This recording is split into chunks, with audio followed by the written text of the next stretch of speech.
So there's a bit of a scramble, particularly at the top, to see who gets the position, because you don't need 4 heads of whatever department it is. You end up with one. As a result, not everybody survives, let's put it that way.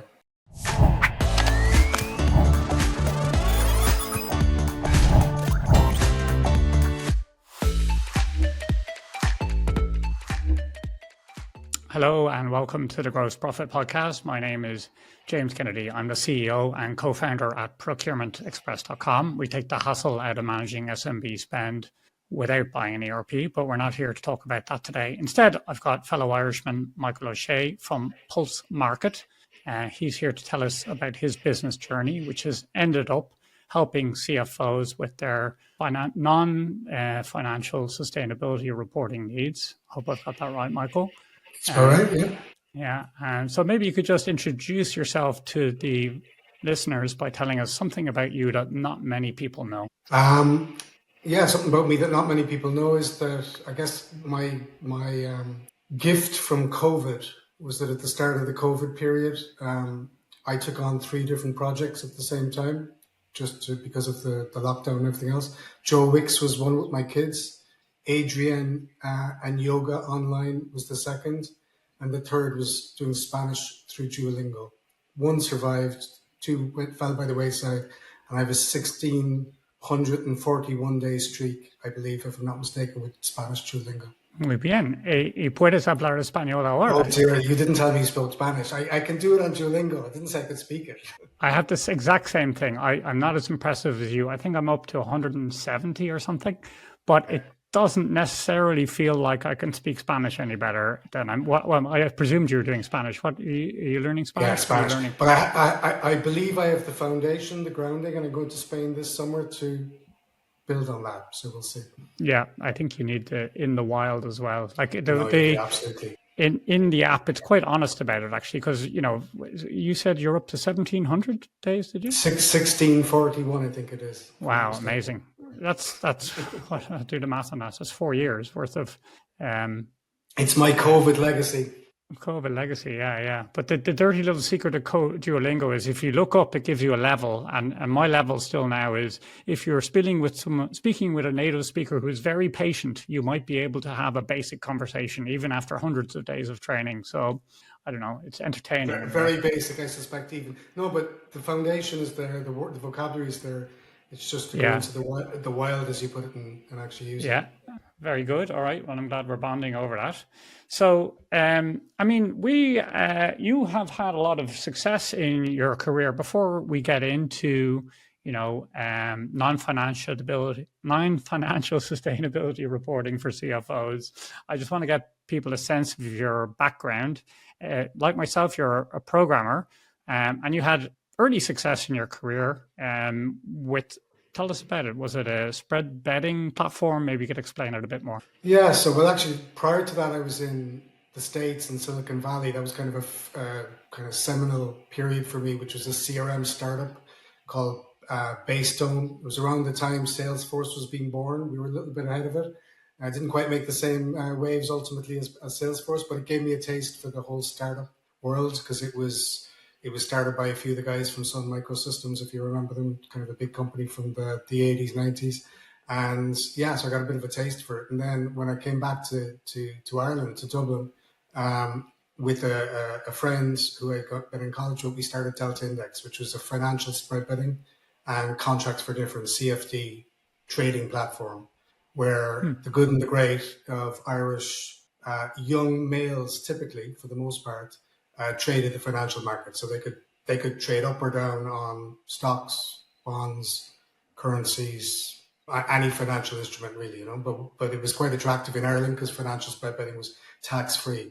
Now it's tax free on your winnings, but it was also tax free on the losses. So kind of trade it off because ultimately the Celtic Tiger crash created more losses than winnings. So kind of balanced out. Yeah. So for the non-Irish listeners, Celtic Tiger is a period, I guess, from what would you call it, the 2000s to 2007 or 8 or so, when Ireland came out of the economic backwaters and became a sort of modern economy, if you like. And yes. I certainly remember Delta Index was all over the news, and it was a very hot topic People, it seems like it came out of nowhere and people didn't know what to make of it. Who came up with the idea for it? Because at the time it was quite unusual and it wasn't your typical SaaS startup idea. Yeah, well, I mean, we didn't invent financial spread betting, but when I came back from the States, my colleague and partner in Delta Index is an actuary, and Right. we knew that the stock market was going to crash, or we felt we did, and I was trying to figure out. I'm a tech guy from a tech background. How do I take advantage of that? What's called shorting the market or selling what you don't have, but. And so Connor and I, as a result, we opened accounts with City Index in London, and over the phone, I think it was WAP was the technology that started emerging at the time. We were trading the S&P and we were shorting the S&P. And Connor, myself, and Al Qaeda were the three entities that were short the S&P on September 11th when the markets just dived. And that was a period where we thought we were doing something smart and making money, and eventually we did what most other young testosterone-filled males do: is we made a lot of money and then we gave it all back. But in so doing, we kind of came up with the idea. And I was on a train going to Westport to a stag, doing the maths around spread betting, and sent a text to Connor to say, do you know what? We've been thinking about starting a business. We didn't know what business to start. To say, actually, I think there might be money in this thing. So we stopped trading ourselves and started the business. And it was a good time in Ireland to do it because the Celtic Tiger that you were just explaining there was an exuberance there that meant that every male of a certain age, 20s, 30s, early 40s, was out there doing some kind of crazy stuff, and trading on the financial markets was a part of what they do, as well as buying homes in Lithuania and other Eastern European locations from Ireland, which made ultimately no sense when the crash happened. Yeah, the good old days, huh? Or maybe they weren't. I don't know. Yeah, there was a period of excitement until the crash. Yeah. Well, so I was listening to a podcast last night. I think it was Lex Friedman, and someone asked, what's a financial crisis? It used to be something that happened every 8 years, but here we are since the last one. I don't know how many it is, 14 years since the last crash, maybe, and still hasn't happened. Yeah. So how did you fund that business? And to start with, how did you fund it to get going? Well, similar to the business that I'm in now, Pulse, we funded it through angel investors, friends, family, and then a broader network that we got introduced to through just coffees and teas with people who were interested. There was a lot of hype around it. Delta was we were doing great. We thought we were the bee's knees for 5 or 6 years while the Celtic Tiger was going, until the crash happened, and we discovered perhaps we weren't as good as we thought we were. But it was very exciting for a period. So you had you decided at one stage to deal with a private equity firm. Are you right in terms of you got acquired, or what was your involvement? No, that was a difference. So in the north, like I talk in terms of 4 startups in my career. The first was with Baystone, the CRM startup in Silicon Valley, and I was a young whippersnapper and learning from these guys who kind of apparently knew what they were doing.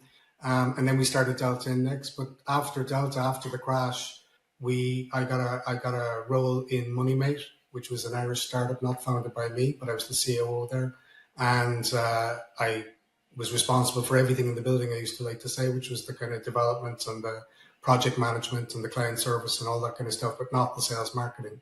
And we got acquired ultimately by what was a private equity rollup play, as they call it. So basically it was a startup in the private equity space.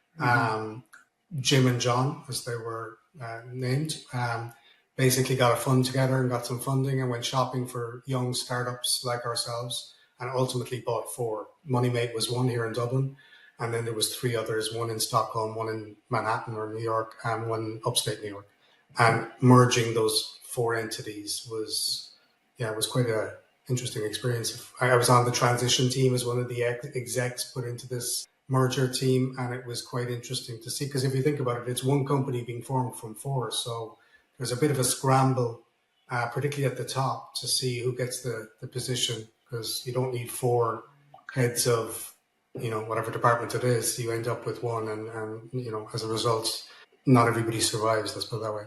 Okay, so before we get into how the sausage got made on that, what's the theory behind, what is a roll-up, and what's the theory behind why it should work or could work? I might be expert on this, but definitely not. But ultimately, it's basically taking four businesses that are of a certain size, so 5 or 6 million in revenue, maybe 5 to 10 million in revenue, that kind of thing, with a little bit of profit, and putting those four entities together in a way that's complementary. That they can upsell products to each other's clients and so forth, because the new entity has all of the clients, and ultimately they go out as a bigger entity. So that's the idea.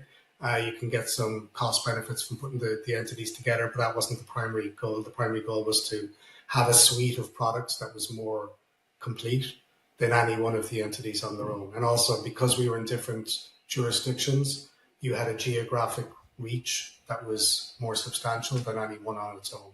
That was the theory.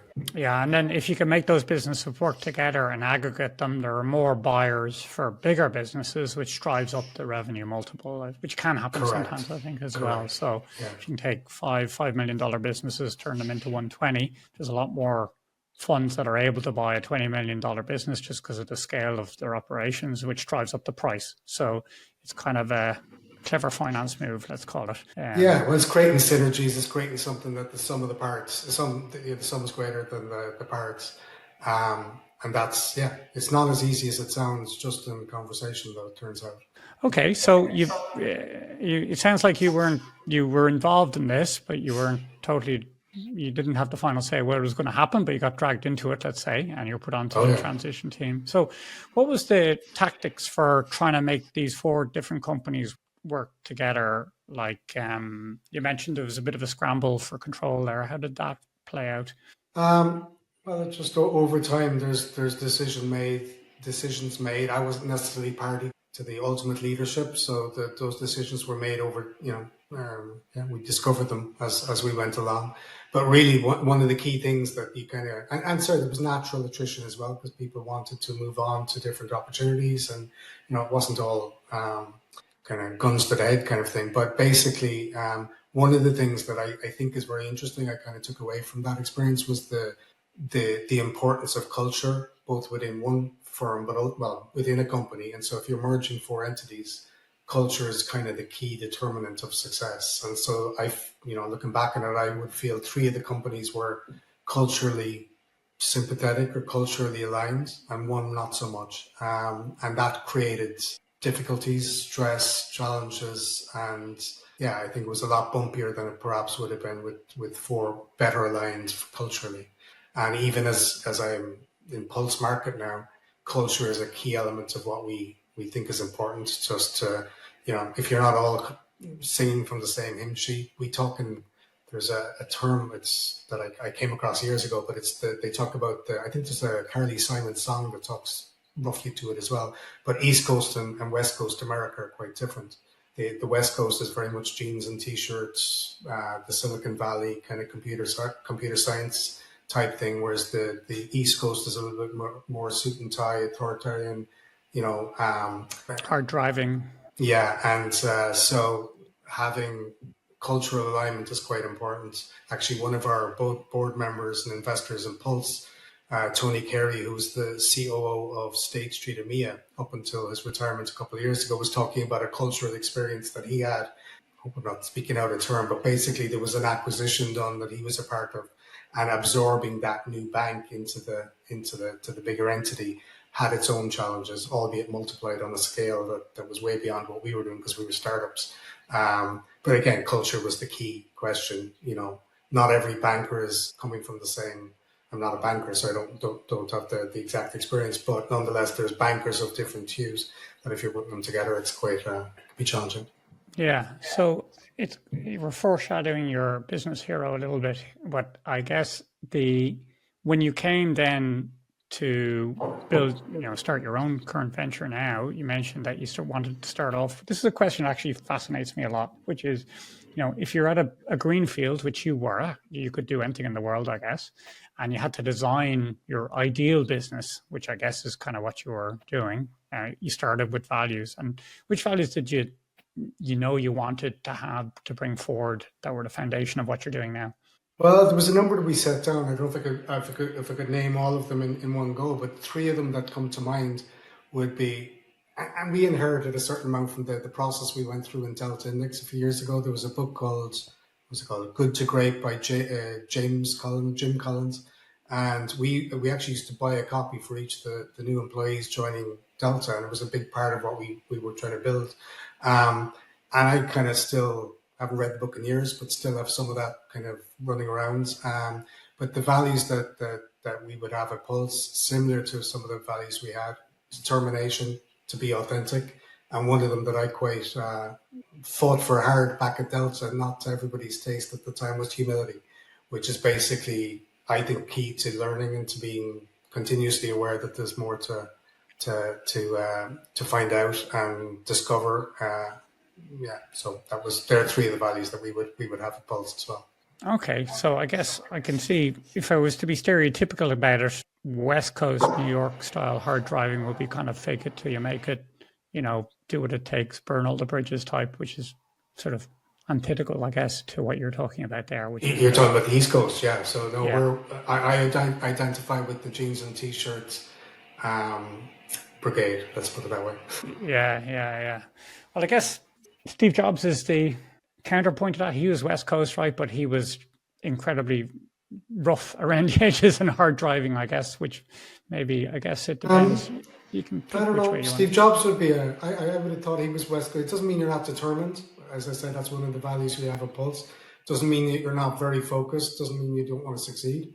But there's just there's a like if you go down to any of the Silicon Valley kind of companies that you've heard of, they're there early in the morning. They're there till late at night. They're not short of ambition, and you could argue they got too much of it. But yeah, so it's not lack of ambition or drive. So I'd say Steve Jobs is probably a very iconic example of the West Coast culture. Yeah. Well, he's the exception that proves the rule in many cases. Like he's, I think of hippies and having a good time in San Francisco when I think of the West Coast, but then the stories I hear about him are a lot more knocking people's heads together and shouting at people and stuff like that. So. I know the hippies were gone by the time I got to San Francisco. So, cool. All right. Well, yeah, I remember I went to San Francisco first. It wasn't until 2010 or so, and I got off the train. Came into SFO, got onto the BART, and I saw sort of a hipster with a fixie bicycle, pushing his bike onto the train, kind of nerdy looking, and I was like, oh, I'm with my people, and I feel like this is how to ride. I mean, I've a long history of going to San Francisco. My mom's from San Francisco. She was born there and grew up in Palo Alto. So I've been going since I was a kid. But now she's living in Cork now, which is where I grew up. Huh.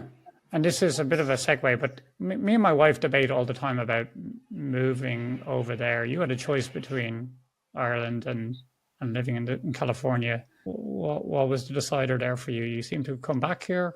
Why didn't you stay out there? Possibly the same word that I was using earlier in the business context is culture. So I think the Irish culture it's what I grew up with. It's what I know. I wouldn't go anywhere given the choice. So yeah, I'm very happy back here.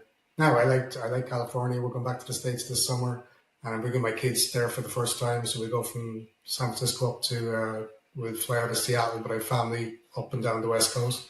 Yeah, it's a fantastic place. Don't get me wrong. Lovely to visit, but culturally, I prefer where I am today. Fair enough. Okay, so let's get on to your current role then with Pulse. And you had a greenfield site. You decided on your values. You could have done anything in the world. Why non-financial reporting? Well, we kind of bounced into it. I felt like I have my little corny story that I tell about Ryan and my time with MoneyMate, and a couple of a former MoneyMate colleague and a couple of other founders that were based in Edinburgh. So there was two of us in Dublin and two in Edinburgh.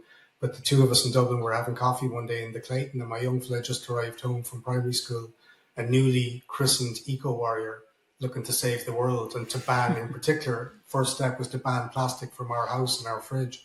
And I was talking to John, I was kind of going, geez, wouldn't it be nice to do something like MoneyWeight was great, but we manage data in data platforms for large asset managers in the UK and the US, like HSBC and Charles Schwab and Columbia Threadneedle and various others. And it was fantastic. And tech, it was good and it was great and very interesting.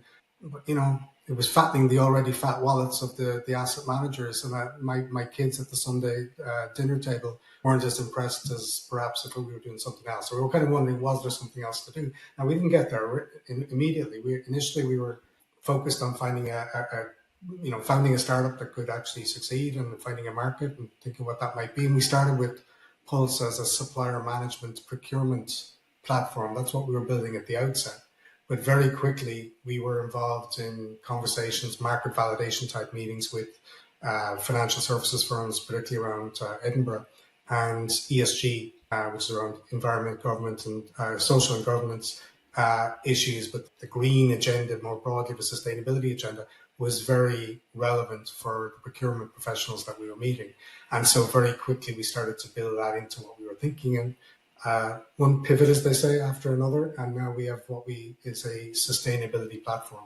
And Pulse allows our client firms to manage their data securely, but manage that non-financial sustainability data specifically to reuse for CSRD reporting, which is the big green regulation here in the EU, but SECR in the UK, CSDDD is coming down the tracks, and there's various other needs that submit to EcoVadis.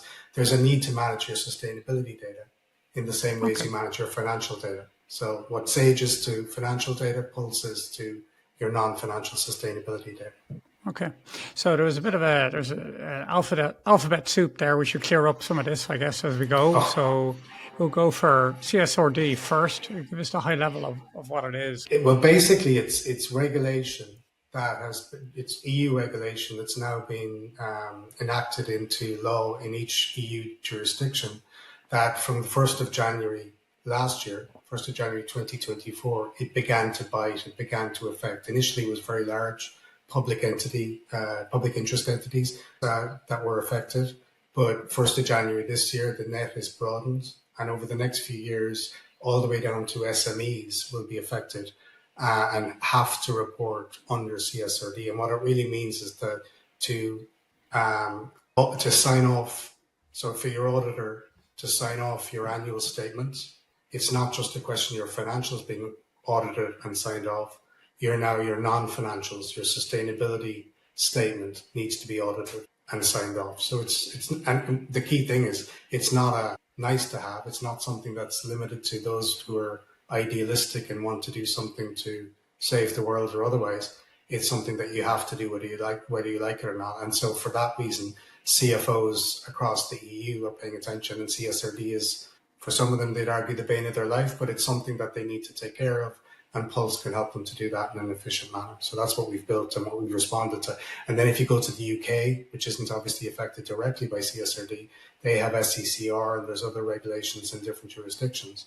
So my understanding of this is that the governments need to make a sustainability change. There's an environmental motivation behind that, and they're using the finance teams to affect that change within private business, I guess, by having people first.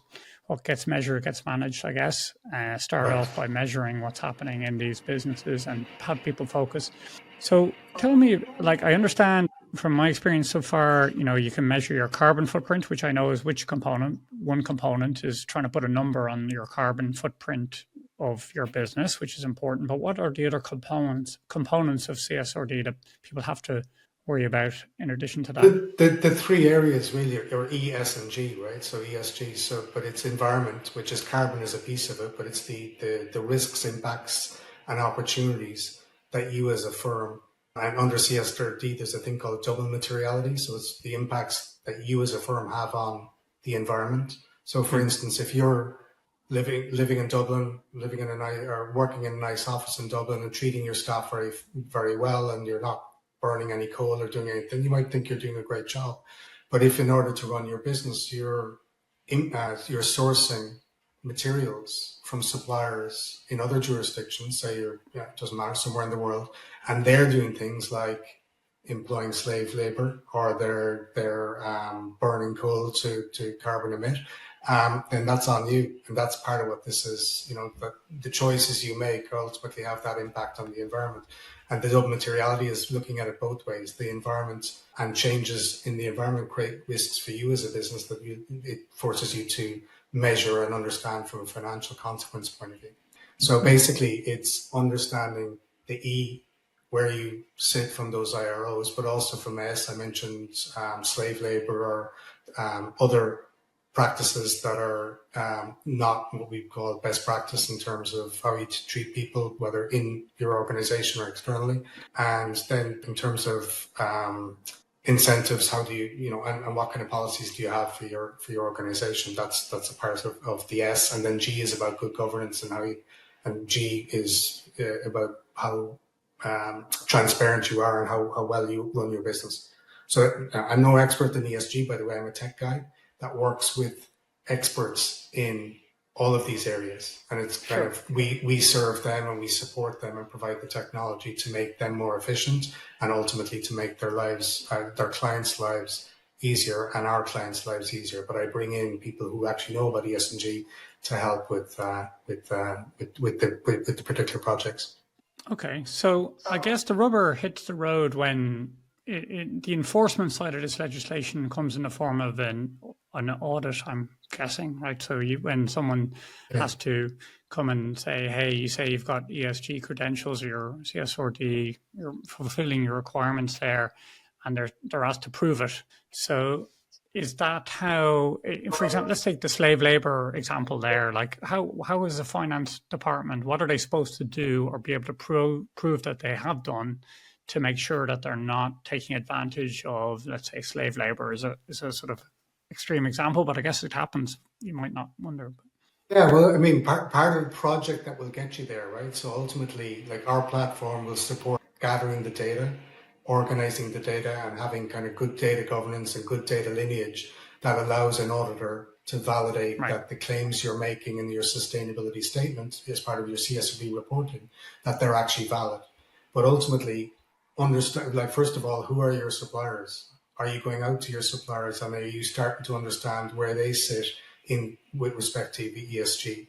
If you're engaged with suppliers and the consultants that we have can help you identify areas of risk that you need to potentially mitigate. But ultimately, if you're not looking to those suppliers to ask them questions about their behaviors and their policies and their practices, then that's something that you need to do in order to understand what the impacts, risks, and opportunities are. Okay. So for the other one that's kind of interesting that people, that I guess topical over the last couple of years was in terms of the supply chain. So your value chain, which is your suppliers, your investments, your clients, your partners, all of them are potentially of, they relate to how you are as a company, because you're responsible for the choices you make in terms of those partners. But what kind of came up recently was post the war in Ukraine was how many of your suppliers have a footprint in Russia, and do you even know? And have you even asked the question? How many of your suppliers or your partners have female CEOs or boards that are diverse or diversity policies? And if you're not asking that, well, perhaps are you employing diversity-friendly practices yourself if you're engaged with a lot of suppliers that aren't? And so that's what it's seeking to do, and to gather that information so you can report and ultimately improve over time. Okay, so and then is Pulse somewhat of a sort of a document? Does it come in the form of document management, or is it a checklist system, or how does it support the process? Well, there's a number of things, right? So the CSRD itself, there's a pathway there through double materiality, as I was saying, which is basically you're looking at your company, but also then all the partners, suppliers, and everything else that you're looking to establish what are your impacts or risks or opportunities on the planet and the planet's impact on you. And once you've identified that, and there's 1,144 data points determined as part of the regulations. So there's what are called ESRS standards, and there's 12 of them, and there's 1,144 data points that many of which you will have to, these are disclosure requirements that you have to disclose based on what's material for you. So not every company has the same materiality, not every company's in the same area of business. And so what's relevant for you will determine the disclosures there that you have to do. And that's all captured on Pulse in a way that's auditable and available to the auditor in 12 months' time. So we work with sustainability consultants who are helping implement projects for their and our clients. But we also work with sustainability auditors who are coming in at the tail end of that to sign off the annual statement and go, yeah, this is the sustainability statement, but I can look back and on our platform, look through the links that can prove that your claim around, you mentioned slave labor earlier, your claims here are indeed valid because this is the work you've done to try to understand to what extent that's a risk.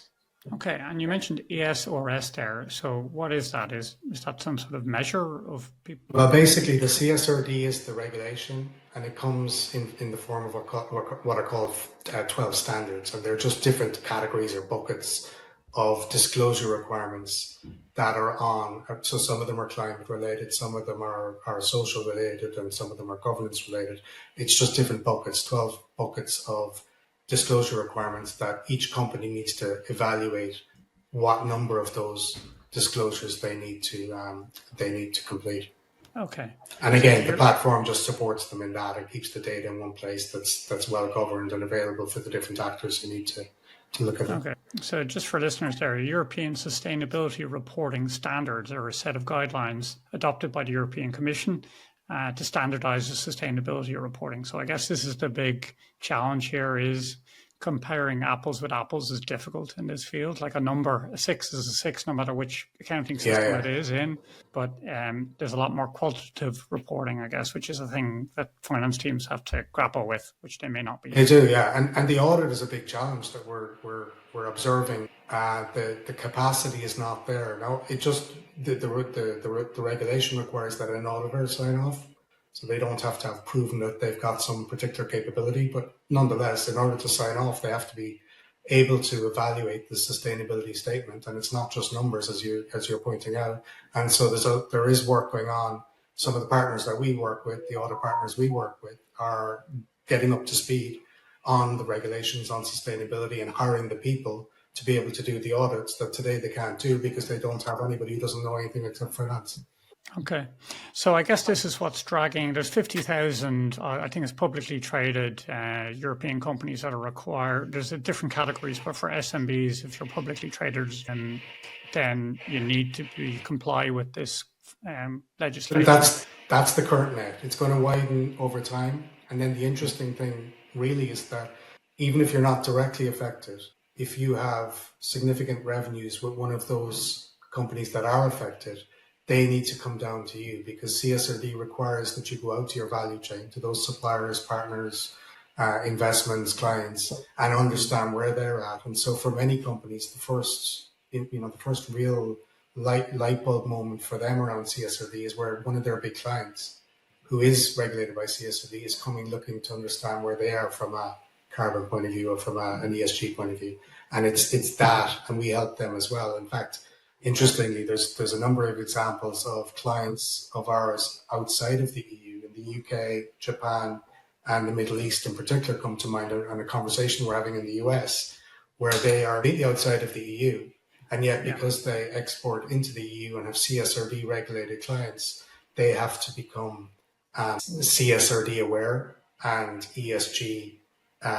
They have to begin ESG projects and begin to capture data to give back up to their clients, or they're at risk of losing significant business, significant revenue. So the revenue driver is having an interesting effect down that value chain throughout the globe, but primarily initially, obviously, in the EU.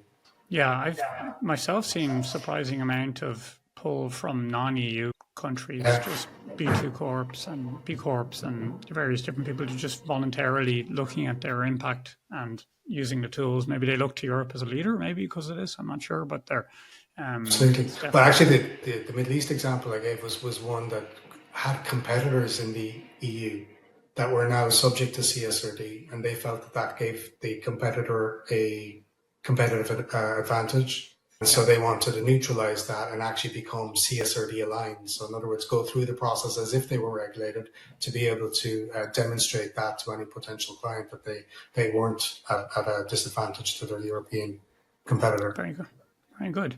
So, Michael, who should reach out to you having listened to this, and how can they do that? Well, anybody who's got CSRD, SECR, CSDD, or other EcoVadis, so if they're managing projects or data related to ESG or regulatory reporting around sustainability, we have a platform that allows them to manage that more efficiently and more securely, which is almost more important with the data lineage, the audit trail of what's happened, who's done what, when, that if you're in Excel or SharePoint, you just don't have that. So it's bringing the same discipline that a Sage or a Xero or a QuickBooks, and from an accounting point of view for financial data, bringing that same discipline to bear on non-financial sustainability data. So typically there's CFOs very often in the smaller companies who are paying attention to this. They might be heads of procurement or heads of sustainability. Any or all of those typically are the people that we're meeting.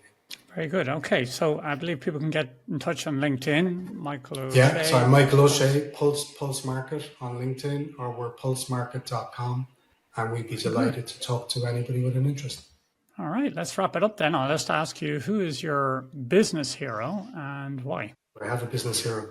I'm not sure. I think my answer to this is very often the book that I mentioned earlier, that Jim Collins and the Good to Great book, is the one that had a big influence, I think, in terms of it's not about the what's the term called, the type A personality. It's not the characters that you very often hear mentioned, the people that you'd expect me to mention. It's not them that are necessarily the stories behind some of the bigger successes in business. It's about just doing things well in a kind of servant leader is the term I think was used in the book. I can't remember all the book. It was 20 years ago since I read it, but that was informed a lot of what I think, rather than any big personality that I read about in the newspapers. I tend to not answer with that name. Easier as it would have been to say Steve Jobs, he's not who I'm going to mention. It had an impact. I'm the same way. There's a book called The Power of Now, and I've never read the book, but I've heard about the title, and I've decided I know what's in the book. So I'm like, okay, this is my favorite book. You know what? I think I have Get it done. Was that Itole or something like that? Is that the one? Could be. I don't know. I've never actually read it, but I often think about it. I'm like, yeah, anytime I'm about to procrastinate something, I go, okay, The Power Now, James. I must read that book someday. But in the meantime, I'm just going to get it done and get it over with, Yeah, I have a funny feeling I read the book, and it suggests to me that I should stop and do nothing but meditate, which I do try to do every day for an X period of time. And I think that's actually a very powerful... If I recall the book, which is probably not correct at all, but that's what I think it was about. Very good lesson for me there. Maybe I should find out what it's actually about. All right, Michael, thank you very much for being on the show, and thank you for listening this far. Your special reward is to be able to go to procurementexpress.com/mastermind. We are offering a monthly now CFO mastermind. If you're a CFO and you want to come along and get feedback from your peers on business challenges or practice challenges that you're running into, it's been a great success. It's going really well. So you can sign up over there. And yeah, that's it. Thanks for listening. Thanks, Michael.